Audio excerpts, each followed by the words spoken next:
Random crits are a divisive topic in TF2, and it's not hard to see why. TF2, at its core, is a beautifully balanced game. The movement, the weapons, the way that the classes interact with one another, all of it meshes together to make TF2 deceptively complex. You would need to spend tens of thousands of hours to truly master everything this game has to offer. Yet, all of that dedication means nothing when Jose Gonzalez 2007 shoots a shiny rocket at your feet and insta-kills you. Random crits seemingly run counter to the rest of TF2's design, which is what makes them so controversial. That then begs the question, why does TF2 have random crits in the first place? TF2 was crafted with strong design principles in mind. By that I mean, even innocuous mechanics like, say, the kill cam, weren't added simply because they're funny or quirky. Valve wanted players to form rivalries and relationships with each other in every match, so the kill cam helps players remember particularly troubling opponents. This is also why the Domination and Nemesis system was created, incentivizing players to get revenge on those who have killed them repeatedly. It's also why the Medigun was designed to heal only one player at a time, fostering positive relationships between medics and their pockets. I could keep going, but you get the idea. TF2 is so good because of Valve's commitment to their principles, resulting in a game where everything clicks. Every part of it works on its own and makes every other part even better. So how do random crits fit into all of this? You're probably familiar with the infamous developer commentary on crits, where Valve claimed that they lead to those rare high moments when a player gets 3 or 4 kills in rapid succession. To anyone that's played TF2 for more than 5 minutes, it should be obvious that random crits are anything but rare. Uncommon, sure, but you can expect to either dish out or be on the receiving end of a crit multiple times throughout any given match. As for those supposed high moments, while random crits can in fact kill multiple people at once, they can also put an anticlimactic end to what would have been an intense 1v1, unbeknownst to everyone else in the server. Clearly, whatever Valve was aiming to accomplish with random crits never came to fruition. But what was that exactly? Let's go back to that phrasing of high moments. One might assume that this refers to the emotional states of the player that just dished out a crit. That spike in dopamine you receive when you delete one or multiple enemies due to a roll of the dice. However, that's not at all what Valve is referring to. Taking another look at that same developer commentary will reveal the true answer. Random crits were intended to affect the highs and lows of the game as a whole. In other words, the game's pacing. Ah, some of you might be thinking, so random crits were made to break stalemates, right? Close, but no. TF2's pacing was another one of Valve's design principles, one that they were especially passionate about. In a well-paced single-player game, things start out slow as players learn the mechanics and the world, but quickly build up to an intense peak, like a boss fight. That's followed by a lull, another stretch of relative inactivity, before peaking once again. The cycle continues until the very end of the game, where players are given the ultimate test and need to apply everything that they've learned. These highs and lows are part of what makes a game so memorable. We all remember those times that we finally made it past a seemingly insurmountable obstacle after hours of build-up. Multiplayer games, including Valve's own Team Fortress Classic, had none of this. The pacing of these games was flat. They were just on at all times, like white noise. Players would butt heads for an hour, then the match suddenly ended without feeling like it had reached a satisfying conclusion. This type of experience has its own appeal. It's why so many people play on 24/7 Hightower or 2Fort servers to this very day. But Valve wanted TF2 to be more than that. They wanted to bring the highs and lows of their single-player games into a multiplayer one, something that practically every other multiplayer game at the time didn't even bother attempting. This ultimately culminated not in the random crit system, trust me I'm getting there, but in Medic's Ubercharge and Engineer's powerful yet binary Sentry.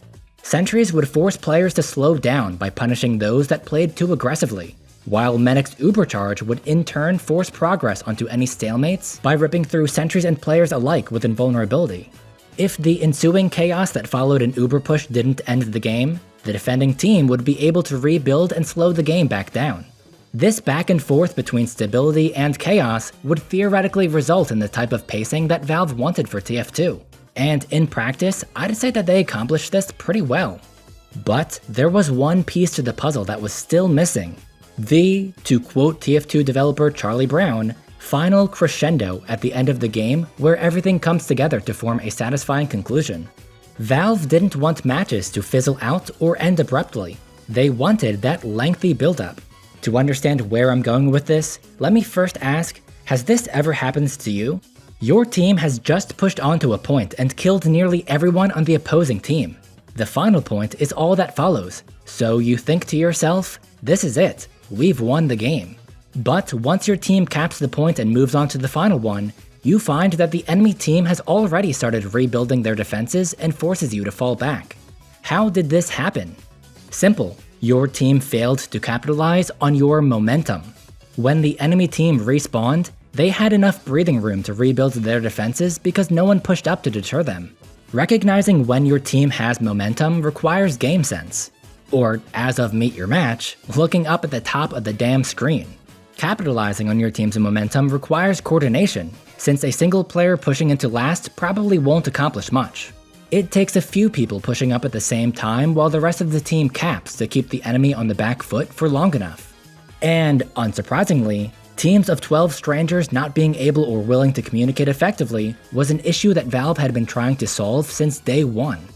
If only there was a mechanic that allowed teams to benefit from their momentum without them even realizing it. Yes, this is the main reason why random crits were added to TF2. They were intended to take a concept as abstract as momentum and turn it into something tangible, something hard-coded into the game itself. This is why, unlike the tabletop games and RPGs that random crits originated from, TF2's random crit chance scales with how much damage you've recently dealt. Those who do well will continue to do well, not just for the individual player, as I'm sure most of you have already realized, but for the team as a whole. Even if the enemy team respawns and starts rebuilding after a successful push, their collective crit chance is as low as possible, while your team's crit chance is still increased following its previous push, giving you a real advantage for the next one so long as you don't wait too long.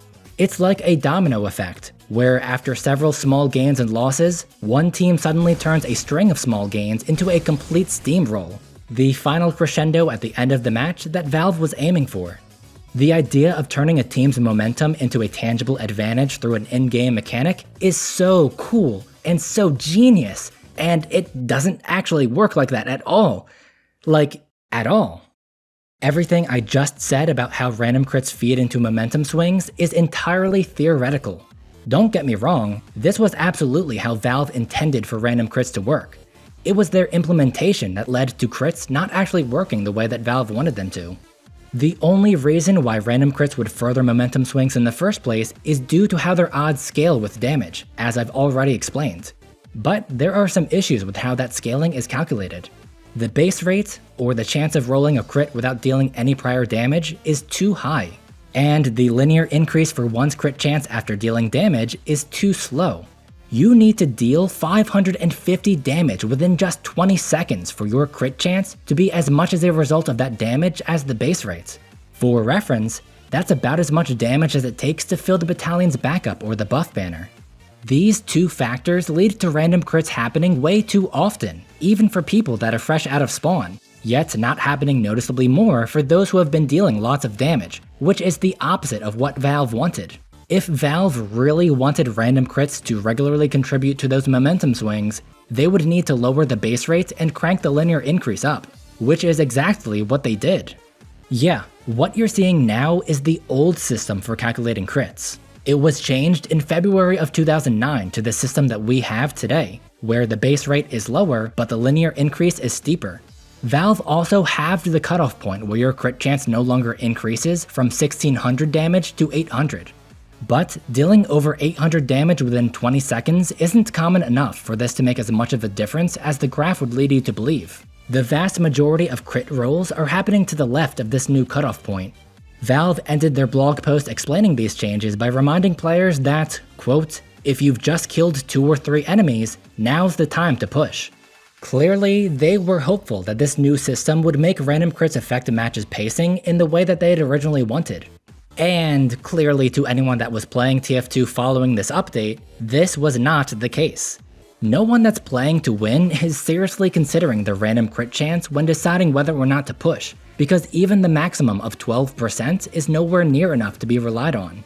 Random crits are still just that, random. They can and do affect the flow and momentum of a match, but it's done regardless of which team had that momentum in the first place.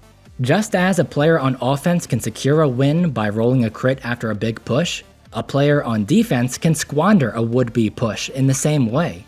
If Valve really wanted random crits to work in the way that they had wanted them to, they'd need to make the calculations even more extreme. Lower the base rate even more and make the increase even steeper. Maybe make it increase exponentially rather than linearly. That would almost certainly lead to those hypothetical climactic finales, where one team picks up enough momentum to steamroll the other with a never-ending flurry of random crits. But would that be fun to be on the receiving end of? God, no. Losing a point and falling back to last is bad enough. Imagine how frustrating it would be if your defenses didn't even matter, because RNG had already decided the outcome of the match by blessing everyone on the opposing team with crits. For every conclusive victory, there's a crushing defeat. This is fine in a single-player game because the final bosses that you beat don't have any feelings. No one wants to feel like the boss that's destined to lose in a long, drawn-out battle, which is likely the same conclusion that Valve came to. Random crits in TF2 were a failed experiment, one that I personally find fascinating. However, if random crits don't do what they were supposed to, why are they still in the game? Everything, from developer commentary to blog posts to interviews, points to pacing being the main rationale behind random crits. But that's not to say that was its only purpose. Digging up additional interviews will uncover a few other justifications from Valve for random crits. Giving players something interesting to talk about, increasing options to keep gameplay from being too predictable, and letting hardcore gamers salvage their egos by blaming their losses on luck. I could go into more detail on these, but they're pretty self-explanatory. I could also argue why I think these points are mostly bogus, but the discussion of whether random crits are good or bad has been done to death by now. Regardless of where you stand, hopefully you now see that despite random crits being, well, random, their inclusion in TF2 wasn't. They, on a purely conceptual level, were deeply connected to what makes TF2 so good and so unique. Its pacing, as well as its ability to make teams feel like they're working together without even communicating. I still don't like them, but I like the vlog, so what do I know?